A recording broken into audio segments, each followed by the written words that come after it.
ఉదయకాల సమయంలో మన వాక్య ధ్యానం కొరకై ప్రకటన గ్రంథము 2వ అధ్యాయము 25వ వచనాన్ని చదువుకుందాము. హోమ్ సిరీస్లో భాగంగా ప్రకటన 2:25, 26వ వచనం. నేను నా తండ్రి వలన అధికారం పొందినట్లు జయించుచు అంతము వరకు నా క్రియలు జాగ్రత్తగా చేయువానికి జనుల మీద అధికారం ఇచ్చేదను. అతడు ఇనుప దండముతో వారిని ఏలును. వారు కుమ్మరవాని పాత్రల వలె పగలగొట్టబడుదురు. అంతము వరకు నా క్రియలు జాగ్రత్తగా చేయువానికి. ప్రార్థన చేసుకున్నాం. పరిశుద్ధుడైన తండ్రి, మరొక నూతన దినంలో మమ్మల్ని ప్రవేశపెట్టారు. ఈ ఉదయకాలం నీ స్వరం కొరకు చాలా ఆశపడుతున్నాం. మీరే మాతో మాట్లాడి మీ మెల్లనైన మాధుర్యమైన స్వరాన్ని మాకు వినిపించమని, నీ వాక్యం ద్వారా మా ప్రియుల యొక్క ఈ దిన అక్కరలు, అవసరతలు, అనారోగ్యాలు అన్నీ తీర్చబడి వాక్యంలో ఉన్న మేలు, సంతోషం, సమాధానం, సమృద్ధి అనుభవించలాగిన సహాయపడమని మీకే కృతజ్ఞతాస్తుతులు చెల్లిస్తూ యేసు నామములో ప్రార్థిస్తున్నాము తండ్రి, ఆమేన్. ప్రియులారా, ఉదయకాల సమయంలో మనం చదువుకున్న వాక్య భాగము ప్రకటన 2వ అధ్యాయము 26వ వచనం. అక్కడ ప్రభు చెప్తున్న మాట, అంతము వరకు నా క్రియలు జాగ్రత్తగా చేయువానికి అధికారం ఇచ్చేదను. ఈ లోకానికి మనం ఎందుకు పంపబడ్డామంటే క్రియలు చేయటానికే. దేవుని క్రియలు మనం చేయాలి. అందుకని ఆ గుడ్డి వ్యక్తి గురించి, ఎందుకు ఇతను గుడ్డివాడిగా పుట్టాడు అన్నప్పుడు ప్రభు చెప్పిన మాట ఏంటంటే, ఇతను కానీ ఇతని తల్లిదండ్రులు కానీ పాపం చేశారని కాదు, దేవుని క్రియలు ఇతని వలన బయలుపరచబడాలనే ఇతను గుడ్డివాడిగా పుట్టాడు. ఈరోజు నీ జీవితంలో నీకున్న పరిస్థితి ఏదైనా సరే, అది నీ బలహీనత కావచ్చు, నీ బలం కావచ్చు, నీ ఆరోగ్యం కావచ్చు, అనారోగ్యం కావచ్చు, నీ యొక్క గొప్పతనం కావచ్చు, పేదరికం కావచ్చు, అది ఏమిదేమైనప్పటికీ కూడా దేవుని యొక్క క్రియలు నీ ద్వారా బయలుపరచబడాలని దేవుడు ఉద్దేశించాడనే సంగతి మర్చిపోకూడదు. అందుకని మన జీవితాలలో దేవుని క్రియలు జరగాలి. అయితే ఈ రోజున మన వర్తమానము నా క్రియలు జాగ్రత్తగా చేయువానికి అంటున్నాడు ప్రభు. ఏంటి ఆయన క్రియలు? బైబిల్లో దేవుని యొక్క 7 క్రియలు, ఆయన క్రియలు మనం చూద్దాం. ఒక మాట ఆయన క్రియల గురించి చెప్పడానికి ఒక ఉదాహరణ చెప్తాను. ఒకసారి ఒక వ్యక్తి, చాలా మంచి విశ్వాసం కలిగిన వ్యక్తి, నమ్మకమైన వ్యక్తి, అతని పేరు విలియం స్టాన్లీ అనే వ్యక్తి ప్రయాణం చేస్తూ వెళ్తుంటే ఓడలో, ఆ షిప్లో ప్రయాణం చాలా దినాలు పడుతుంది కాబట్టి మరి ఒక్కొక్కరు పరిచయం చేసుకుంటూ ఉన్నారు. ఈ వ్యక్తి ఇంకో వ్యక్తికి సువార్త చెప్పాడు. ఆ వ్యక్తి ప్రభువుని నమ్ముకున్నాడు, ప్రభువుని ఎరిగాడు. అతని నమ్మకత్వాన్ని బట్టి ఈ విలియం స్టాన్లీ గారు అతనికి చెప్పాడంట, నా దగ్గర దాదాపు $1000 ఉన్నాయి. ఇవన్నీ నేను వేరే ఆ దేశానికి వెళ్ళి అక్కడ కొన్ని వస్తువులు కొని తీసుకొని వచ్చి వ్యాపారం చేయాలని ఆశపడుతున్నాను అని చెప్పినప్పుడు ఈ వ్యక్తికి దురాశ కలిగింది. వీరిద్దరు అక్కడ క్రైస్తవులుగా, దేవుని నమ్మిన వ్యక్తులుగా ఓడలో కనపరుచుకుంటున్నప్పటికీ కూడా ఈ విన్న వ్యక్తికి ఎలాగైనా ఆ $1000 నేను దొంగిలించాలనుకున్నాడు. నా సొంతం అవ్వాలి, ఎట్లా కుదురుతుంది? కుదరదు కదా. అతను చాలా జాగ్రత్తగా తన పెట్టెలో పెట్టుకొని ఉంటున్నాడు.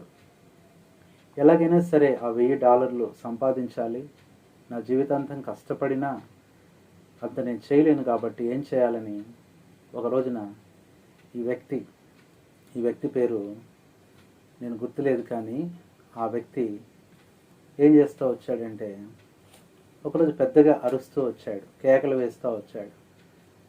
పెద్దగా అరుస్తుంటే ఆ ఓడలో ఉంటున్న ఆ సిబ్బంది, తోటి ప్రయాణికులందరూ కూడా మరి పరిగెత్తుకుంటూ ఆయన దగ్గరికి వచ్చారు.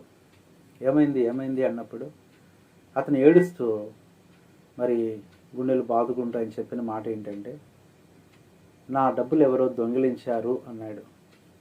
నీ డబ్బులు దొంగిలించారా? ఎంత దొంగిలించారు అన్నప్పుడు ఆయన చెప్పిన మాట, నా దగ్గర $1000 ఉండాలి, అవి పోయాయి అన్నాడు. వెంటనే అక్కడ ఉంటున్న సిబ్బంది, కొంతమంది అధికారులు ఏం చేశారంటే, నువ్వు బాధపడి మాకు, మేము అందరి బ్యాగులు చెక్ చేస్తాం, అందరి బ్రీఫ్ కేసులు, సూట్ కేసులు, లగేజ్ చెక్ చేస్తాం, ఎవరి దగ్గర $1000 దొరుకుతాయో వారి దగ్గర నుంచి తీసుకొని నీకు ఇచ్చేస్తాము, అంతేకాదు ఆ వ్యక్తిని మేము శిక్షిస్తామన్నప్పుడు ఇతను సంతోషించాడు. అందరిని వెతకటం ప్రారంభించారు. ఇతనికి తెలుసు విలియం స్టాన్లీ గారి దగ్గర $1000 ఉన్నాయని. విలియం స్టాన్లీ గారికి కూడా అర్థమైంది అతను కావాలని దురుద్దేశంతో అలా చెప్పుంటాడని. సరే, మొత్తానికి అందరు బ్యాగులు వెతుక్కుంటూ విలియం స్టాన్లీ గారి దగ్గరికి వచ్చారు. ఆయన బ్యాగు, లగేజ్ మొత్తం చూశారు. ఎక్కడ $1000 కనబడలేదు. అప్పుడు వారు అన్నారు, ఇక్కడ ఎవరూ దొంగతనం చేయలేదు, నువ్వేదో పొరపాటు చేస్తుంటావు అన్నప్పుడు ఆ వ్యక్తి కొద్దిసేపటి తర్వాత విలియం స్టాన్లీ గారి దగ్గరికి వస్తాడు. వచ్చి చెప్తాడు, సార్ నన్ను క్షమించండి, నాకు నిజంగా దురుద్దేశం కలిగింది, మిమ్మల్ని మోసం చేయాలనుకున్నాను, అయితే ఒక డౌట్ ఉందండి నాకు, మీ దగ్గర $1000 ఉండాలి కదా, నాకు చూపించారు కదా, ఇప్పుడు ఏమైనాయి అన్నాడంట. విలియం స్టాన్లీ గారు కోపపడక ప్రేమతో నవ్వుతూ చిరునవ్వుతో చెప్పాడంట, ఎప్పుడైతే నువ్వు $1000 పోయాయి అని ఏడుస్తున్నావో నాకు అర్థమైంది నువ్వు ఎందుకు అలా చేస్తున్నావో, అందుకని అందరినీ వెతకకుండా స్టార్ట్ చేసి నా దగ్గరికి రాకముందే ఆ $1000 సముద్రంలో నేను పడేశానని చెప్పాడంట. అయ్యో సార్ ఎందుకు అలా చేశారంటే అప్పుడు ఆయన చెప్పిన ఒక మాట, చాలా గొప్ప మాట చెప్పాడు. ఆ $1000 కనుక నా దగ్గరే ఉంటే 2 తప్పులు జరిగాయి. ఒకటి, అన్యాయపు సొమ్ము నీకు వచ్చేది, రెండోది అన్యాయంగా నేను దొంగలాగా అయ్యేవాడిని, రెండవది నేను డబ్బులు పడేయబట్టి నాకు నష్టం కలిగినప్పటికీ కూడా వేరే అన్యాయం కానీ పొరపాటు కానీ జరగకుండా నేను కాపాడగలిగాను. అంతేకాదు నువ్వు కూడా రియలైజ్ అయ్యావు, నీ తప్పు తెలుసుకున్నావు, నాకు ఆ $1000 కన్నా నీ మార్పు ముఖ్యము అన్నప్పుడు అతను ఏడుస్తూ కౌగిలించుకొని, నిజంగా దేవుని బిడ్డలు ఇలా ఉంటారా, దేవుని ప్రేమ ఇంత గొప్పదా అని కన్నీరు కార్చి నిజమైన పశ్చాత్తాపంతో ప్రభుని వెంబడించాడంట. మన లోక యాత్రలో మనం కూడా సముద్ర ప్రయాణం చేస్తున్న యాత్రికులమే, విశ్వాసులందరం కూడా. చాలామంది మన ముందున్నవారు, మనతో ఉన్నవారు కొన్ని పొరపాట్లు చేస్తారు, తప్పులు చేస్తారు. అయితే వారిని శిక్షించాలని, వారి మీద నింద వేయాలని, ఏదో చేయాలని మనం ఆలోచించకూడదు. కానీ ఎలాగున్న వారిని జ్ఞానోదయంలోకి నడిపించాలి, ఎలా ప్రభు దగ్గరికి వారిని నడిపించాలి, ప్రేమతో ఎలాగ వారిని జయించాలనేది ఆలోచించాలి. ఇవి క్రియలు. ఇదిన ఒక విశ్వాసి చేయవలసిన 7 క్రియలు బైబిల్లోంచి మనం చూద్దాం. దేవుని వాక్యంలో ప్రభు చెప్పిన మాట, నా క్రియలు జాగ్రత్తగా చేయువానికి అన్నాడు. కాబట్టి ఏం క్రియలు అయినాయి అంటే దేవుని వాక్యంలో నుంచి ప్రకటన గ్రంథం 19వ అధ్యాయము 8వ వచనం చదవండి. మరియు ఆమె ధరించుకొనుటకు ప్రకాశమానమైన నిర్మలములను సన్నపు నార బట్టలు ఆమెకి ఇయ్యబడెను, అవి పరిశుద్ధుల నీతి క్రియలు. ప్రియులారా, పరిశుద్ధులంగా విశ్వాసులంగా మొట్టమొదట మనం కలిగి ఉండవలసింది, మనం చేయవలసింది ఏంటంటే నీతి క్రియలు, రైచియస్ వర్క్స్.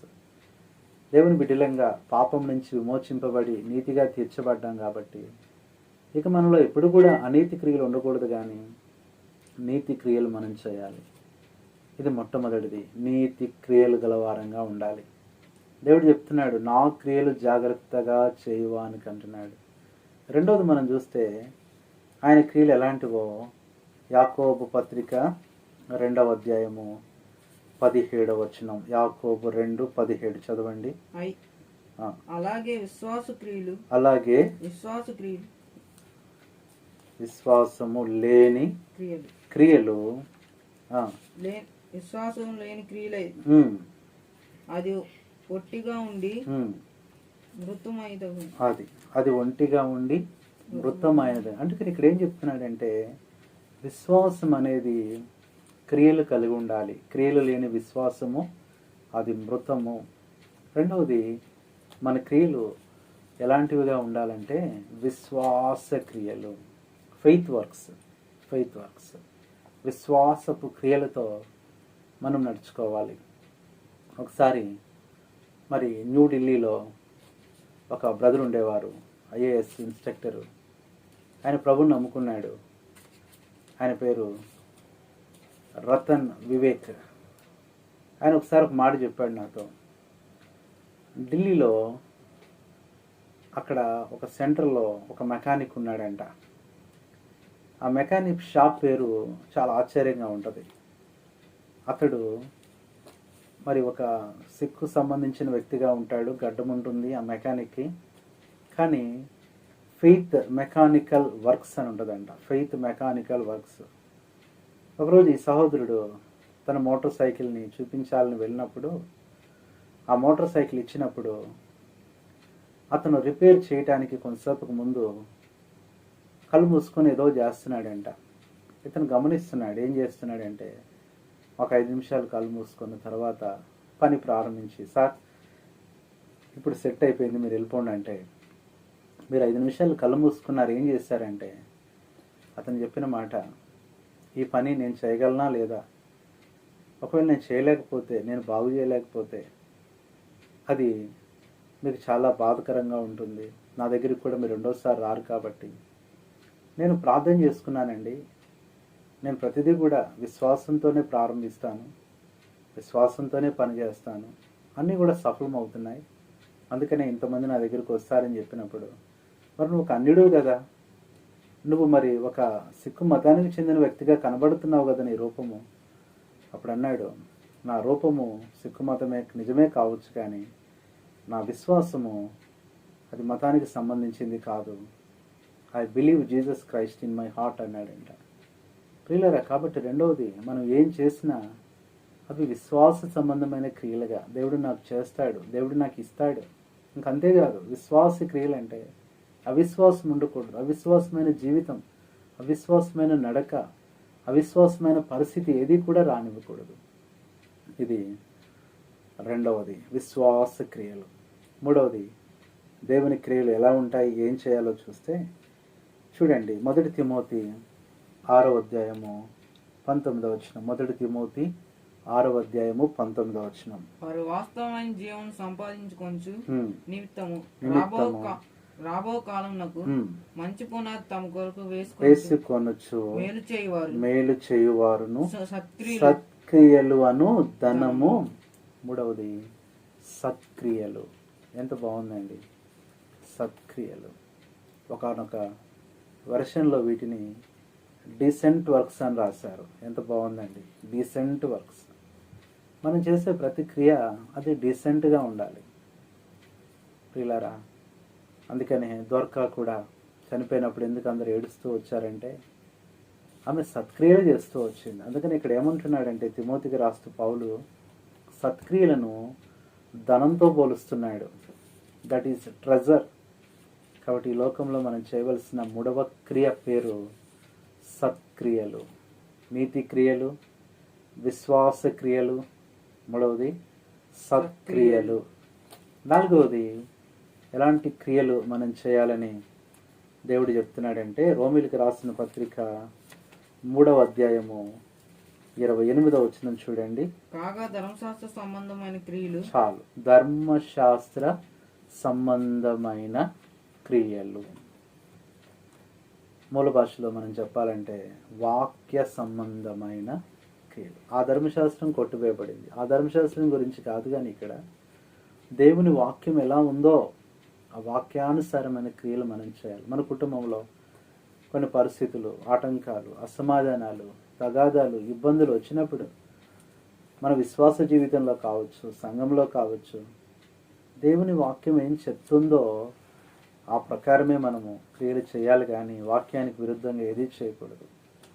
కాబట్టి ఈ లోకంలో మనం జీవిస్తున్నప్పుడు ఆచారాలు, అలవాట్లు, లోక సంబంధమైన చాలా ఉంటాయి, కానీ వాటి ప్రకారం ఏమాత్రం చేయక దేవుని వాక్యపు క్రియలు. ఎంత బాగుందండి! ద వర్డీ వర్క్స్, వాక్యానుసారమైన క్రియలు మనం చేయాలి. ఇది ఎన్నోది? 4వది. 5వది మనం చూస్తే ఎలాంటి క్రియలు చేయాలంటే యోహాను సువార్త 6వ అధ్యాయము 28వ వచనం చదవండి. యోహాను సువార్త 6వ అధ్యాయం 28వ వచనంలో, వారు మేము దేవుని క్రియలు జరిగించుటకు ఏమి చేయాలి. కాబట్టి 5వది గాడ్లీ వర్క్స్, నా క్రియలు చేయువాడు అంటున్నాడు ప్రభు.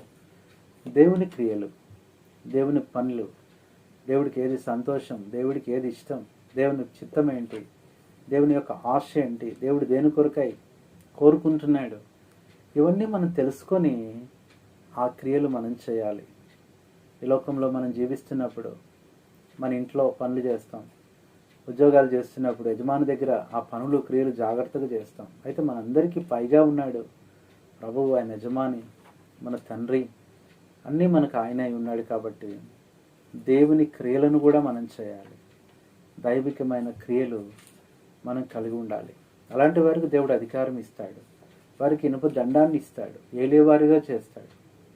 కాబట్టి ప్రియులారా, లోక సంబంధంగా చాలా దుష్క్రియలు ఉన్నాయి, పాపక్రియలు ఉన్నాయి, చెడ్డ క్రియలు ఉన్నాయి, హేయ క్రియలు ఉన్నాయి, అవమాన క్రియలు ఉన్నాయి, ఘోర క్రియలు ఉన్నాయి, దోష క్రియలు ఉన్నాయి. ఇలాంటి క్రియలు మనలో ఉండకూడదు, కానీ దేవుని బిడ్డలంగా మనలో ఉండవలసిన క్రియలు అవి దేవుని క్రియలు. ఇది 5వది. ఆ రోజు మనం చూసినట్లయితే 2వ దినవృత్తాంతముల గ్రంథము 19వ అధ్యాయము 3వ వచనం. 2వ దినవృత్తాంతములు 19:3 చదవండి. అయితే దేశములో నుండి నువ్వు దేశ సమస్తలను తీసివేసి దేవుని యొద్ద విచారణ చేయుటకు నీవు మనసు నిలుపుకొని ఉన్నావు, నీ యందు మంచి క్రియలు కనబడుచున్నవి. కాబట్టి 6వది మంచి క్రియలు. దేవుడు కోరుకునేది, ఆయన మంచివాడు. దేవుడు మనల్ని కూడా మంచివారిగా చేసినాడు. కాబట్టి మనం చేయవలసింది మంచి క్రియలు, గుడ్ వర్క్స్. నువ్వు చేసేటప్పుడు నీకు అర్థమవుతుంది అది మంచిదా కాదా. పౌలు అదే చెప్పాడు, ఏది మంచిదో, ఏది రమ్యమైనదో, ఏది ఖ్యాతి గలదో, ఏది ఉత్తమమైనదో దాని యందే మనస్సు ఉంచండి. మనం చేయవలసింది మంచి క్రియలు. అక్కడ చెప్తున్న మాట, నీ యందు మంచి క్రియలు కనపడుచున్నాయి. దేవుడి రోజు మనం చెప్పగలరా?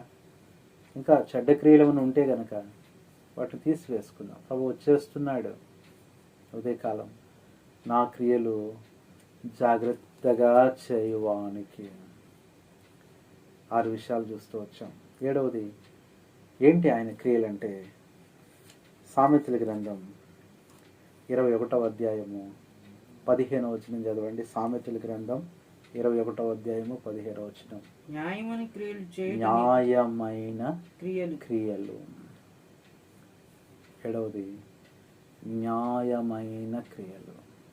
మనం చేయవలసిన క్రియలు, దేవుడు కోరుకునేవి, అవి న్యాయమైన క్రియలు, జస్టిఫిషియల్ వర్క్స్. ఈ రోజున అన్యాయంగా మనకి ఏదొచ్చినా దానివలన జరిగే నష్టం చాలా గొప్పది. అవన్నీ మనకు అవసరం లేదు. మనం దేవుని కొరకై న్యాయంగా జీవించాలి. న్యాయపు క్రియలు. ఒక దేశంలో ఒక రాజున్నాడు. ఆయన ప్రభువుని నమ్ముకున్న వ్యక్తి అని, దైవభక్తి కలిగిన వ్యక్తే. ప్రజలకు కూడా చాలా చక్కగా న్యాయం తీర్చేవాడు. అదే దేశంలో ఒక పేద వ్యక్తి ఒక వ్యాపారి దగ్గరికి వెళ్ళి కొంత డబ్బులు దాచుకొని, అయ్యా 50,000 రూపాయలు నీ దగ్గర ఉంచుతున్నాను, నా కుమార్తె వివాహం చేసే టయానికి మీరు నాకు ఆ డబ్బులు ఇవ్వండి అని చెప్పాడంట. అప్పుడు సరే అన్నాడు. 5 సంవత్సరాల తర్వాత ఆ కుమార్తె పెండ్లీడికి వచ్చింది. సంతోషంగా పెళ్లి సంబంధం కుదిరిన తర్వాత ఈ తండ్రి ఆ వ్యాపారి దగ్గరికి వచ్చి అడిగాడంట, అయ్యా అప్పుడు మీకు 50,000 ఇచ్చాను, దయచేసి ఆ డబ్బులు నాకు ఇవ్వండి, నా కుమార్తె పెళ్లి చేసుకోవాలంటే. అతను అన్నాడంట, నువ్వు ఎప్పుడు ఇచ్చావు, నాకు ఏం రాసుకోలేదే, ఏంటి ఆధారం అన్నప్పుడు కన్నీటితో అడిగినాడంట, అయ్యా లేదు, నా కుమార్తె పెళ్ళికి అదే నాకు ఆధారం, లేదు నాకు ఇవ్వలేదు అన్నాడు. ఏం చేయాలో అర్థం కాకుండా ఇంటికి వచ్చి బాధపడుతున్నప్పుడు భార్య చెప్పిందంట, రాజుగారి దగ్గరికి వెళ్దాం. వాళ్ళు అన్నారంట, రాజు మాత్రం ఏం చేయగలడు, ఏది ఆధారం లేదు కదా, వ్రాతపూర్వకంగా ఏది రాసుకోలేదు కదా. అప్పుడు అందంట భార్య, పర్వాలేదు, మన రాజు దైవికమైన వ్యక్తి, దేవుని ఎరిగిన వ్యక్తే కాబట్టి ఆ వ్యక్తి దగ్గరికి వెళ్దాం అన్నప్పుడు అప్పుడు వెళ్ళి చెప్పాడంట, రాజా ఇట్లా పరిస్థితి జరిగిందంటే. అప్పుడు రాజుగారు చెప్పారంట, నేను ఊరేగింపుగా నా ప్రొసెషన్ వెళ్తుంది, దేవుడు ఇచ్చిన విజయాలను బట్టి ప్రజలందరినీ కలుసుకొని థ్యాంక్స్ చెప్పాలనుకుంటున్నాను.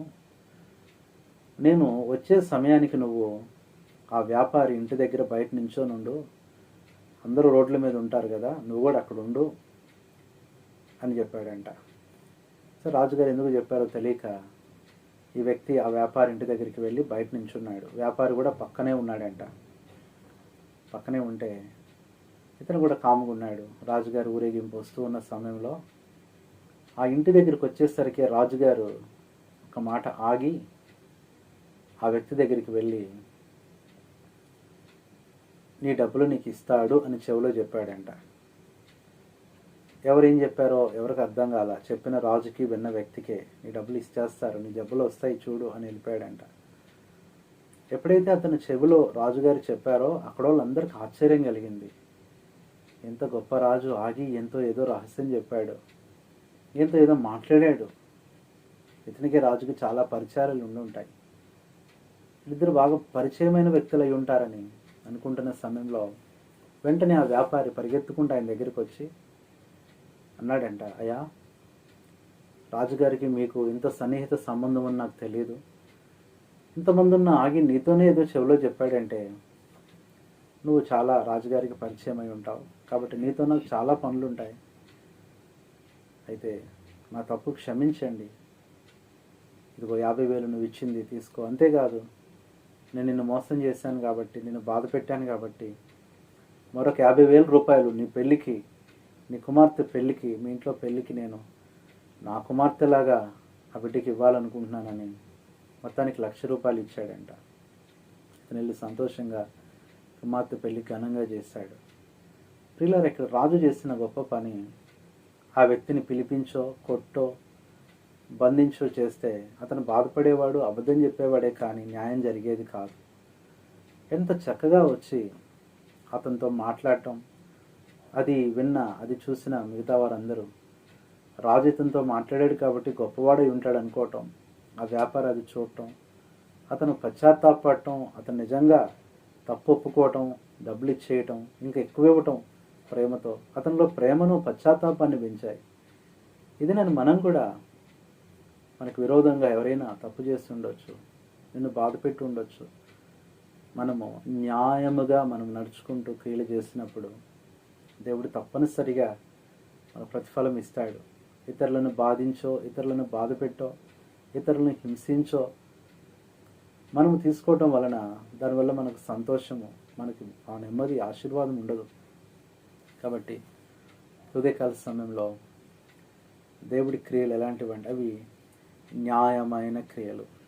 అందుకనే ప్రభు చెప్తున్న మాట ఆ ప్రకటన 2:26, నా క్రియలు జాగ్రత్తగా చేయువానికి.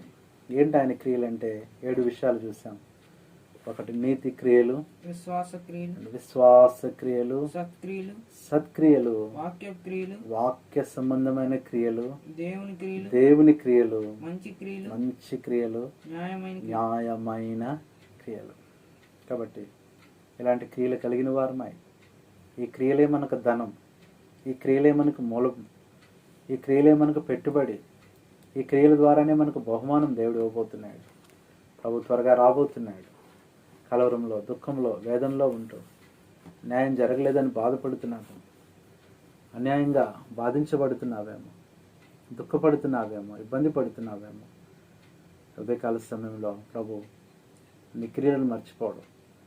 మనకంటే ముందు పరలోకానికి వెళ్ళేది మన క్రియలే. వారి క్రియలు వారి వెంట వచ్చును. ఎవని వాని క్రియలను బట్టి వానికి ప్రతిఫలం ఇస్తానని చెప్పినాడు దేవుడు. ప్రియ సహోదరి సహోదరుడా, నువ్వు చేసిన మంచి క్రియలు మనుషులు మర్చిపోవచ్చు, దేవుడు మర్చిపోవడం.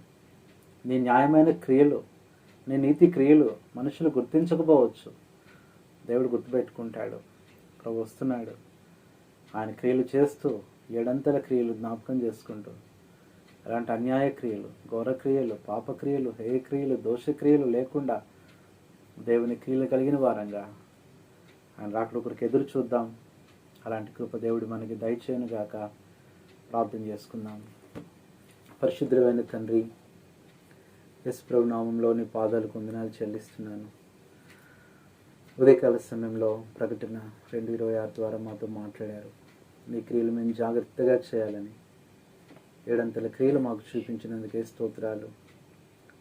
అలాంటి క్రియలే మాకు ధనమని గుర్తు చేశారు. ఆ క్రియలు కలిగి మీరు ఆకలి కొరకై నమ్మకంగా ఎదురు చూడటానికి సహాయపడమని యేసు నామంలో ప్రార్థిస్తున్నాము తండ్రి. ఆమేన్. మన తండ్రి అయిన దేవుని ప్రేమ, మన ప్రభువైన యేసుక్రీస్తు కృప, పరిశుద్ధాత్మ దేవుని అన్యోన్య సహవాసం ఈ దినమంతా మన ప్రయాణాలు, మన ప్రయత్నాలు, మన పనులు, ప్రార్థన అన్నిటిలో తోడైండి నడిపించి సహాయము చేయనుగాక. ఆమేన్. ప్రభువైన యేసుక్రీస్తు నామంలో అందరికీ ప్రైజ్ లార్డ్. Thank you.